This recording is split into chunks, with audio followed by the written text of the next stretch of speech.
Today I'm going to go through using Google Forms to do check-in and check-outs with the students that you work with. This first form that we're working on is called the Start of the Week Check-in form. So my banner up here was created using Canva.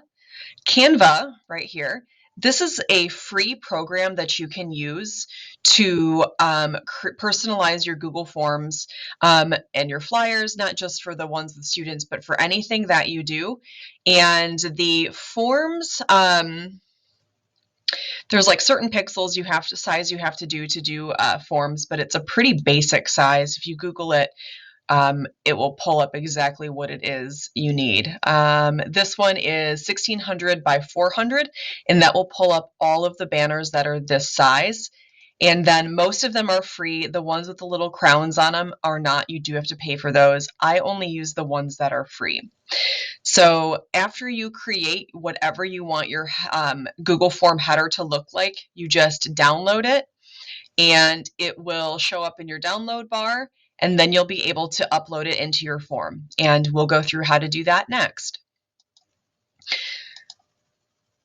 So to edit your header up here, you'll go ahead and you'll click on this little art palette. It says Customize Theme, and that's where you can change your header image.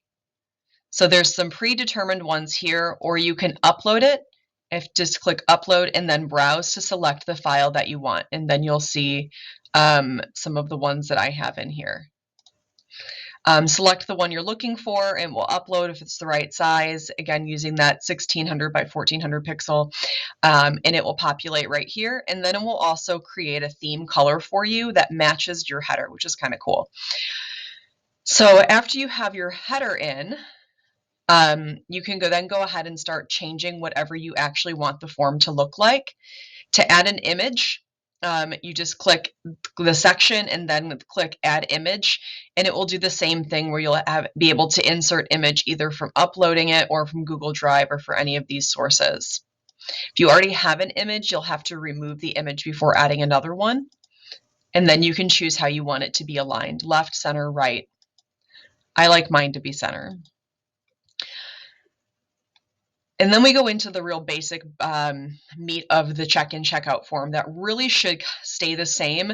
That way students, if they're receiving this from somebody, one of the other people on your team, or maybe if they move to a different school, the body of the content is all the same from building to building. If you want to change a little bit of the verbiage, that's okay, but we want to make sure that we're still getting the core content of the form. So we have first and last name, their preferred name if they're different than above, like nickname or something else they might want to go by. Their pronouns. This is really important to ask because when we identify student pronouns and we use them by their preferred pronouns, we actually decrease suicide rates very substantially. And it's really important that we don't intentionally or unintentionally misgender any student. Student ID, that's just for tracking purposes.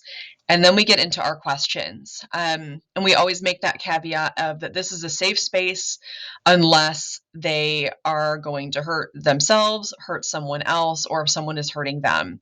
If any of those things are happening, we need to make sure that we're connecting with their counselor right away, because obviously something needs to happen. And then we go into the next section, and this is editable here as well, so just click on it if you need to edit anything. But this is all pretty much the stock information that should stay put. We have another caveat right here. If you pick one of the last two options, you give me permission to contact you or your counselor.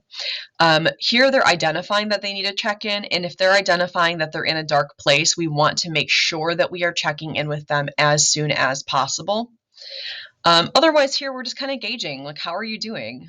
We got our cute little emojis here to kind of align with that feeling. And then we're going to ask some other information. Like, how did you sleep last night? Maybe they're not doing good and they didn't get any sleep. So if we can start tracking that information and maybe figuring out what else is going on, we might be able to come up with solutions that we may not have even thought about previously. Did you have breakfast? Is there any type of support you need right now? Now, this question's set up so you can choose what happens next. So if a student says no, there's nothing else that they need right now, the form auto submits. If they say yes, it continues on to this next section, which is right here. What would you like to share? This is a safe space, and we have it right here. Oh, there's a typo right there. Again, same thing, unless someone's hurting you, you want to hurt someone, you want to hurt yourself, you give me permission to share with a trusted adult. And they get an opportunity here to answer their questions, and then they hit submit.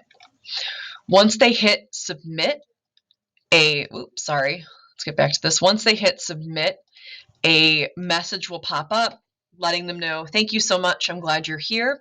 If you need anything, you can always contact me. And then I have my contact information on here, where my office is, if you want to call and talk, and then just you're doing great. So I think it'd be helpful to put where you're located. And quite honestly, we should probably put the National Suicide Hotline on here as well, so it does pop up when they submit the form. So let's take a look at what this looks like in actually being used. So this is now what the student sees on their end when you send it out. And we'll just fill this in just so we can get through it. Fill up my name, my preferred pronouns. I don't have a student ID, so we'll just put some letters in there. Numbers, not letters. I'm doing pretty great. I slept really great. I had a pumpkin muffin for breakfast, and I'm feeling pretty full. And you know what? Yeah, there is a little bit of support I need right now. So because I clicked yes, it goes to this next window. If I would have had no, it would have submit the form. So this is my space to say what it is I'd like to share. This is not a required answer, so I don't have to type anything here. So if a student accidentally checks yes and gets here, they can just submit the form. So then we'll go ahead and hit submit. And this is the form that will pop up, and they can submit another response if they'd like to. So that is how to do the start of the week check-in.